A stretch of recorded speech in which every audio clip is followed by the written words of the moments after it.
அடுத்தபடியாக திருவள்ளுவர் மிகவும் முக்கியமான ஒரு நபர். கிமு 30 ஆண்டு, அதாவது 2000 வருஷம் இப்ப நம்ம சொல்றோம் இல்லைங்களா, இதுக்கு முன்னால 31 வருஷத்துக்கு முன்னாடி பிறந்த ஒரு தெய்வ புலவர், எக்காலமும் போற்றத்தக்க திருக்குறளை இயற்றியவர். பெற்றோர் ஆதி பகவன். இவர் மனைவி வாசுகி சென்னை மயிலாப்பூரில் வாழ்ந்து வந்தார். வள்ளுவன் தன்னை உலகினுக்கே தந்து வான்புகழ் கொண்ட தமிழ்நாடு என்று பாரதியார் திருவள்ளுவரை சிறப்பிக்கிறார். வள்ளுவனை பெற்றதால் இந்த வையகமே புகழ் பெற்றது. அத்தகைய பெருமை வாய்ந்த திருக்குறளை, திருவள்ளுவரை இந்த நேரம் நாம் காண்போம்.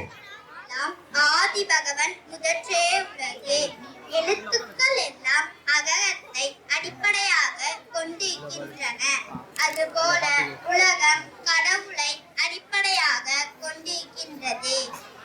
கற்றதனாலாய பயனின்குள் வாழறிவன் நற்றார் துளாகெனின், தூய அறிவு வடிவமாக இலங்கும் இறைவனுடைய நல்ல திருவடிகளை தொழாமல் இருப்பதானால் அவர் கற்ற கல்வியினால் பயனொன்றுமில்லை.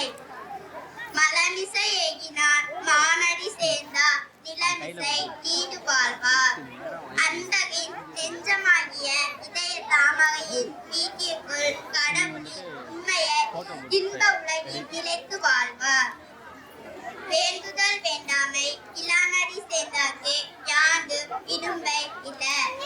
விருப்பு வெறுப்பு இல்லாத கடவுளின் உண்மையை புகழை விரும்பி அன்பு செலுத்துகிறவர்களிடம் மட்டும் அறியாமையால் விளையும் நல்வினை தீவினை இரண்டும் செய்வதில்லை. இவ்வினையும் சேரார் இறைவன் பொருள் சேர் புகழ் புரிந்தால் மாட்டே.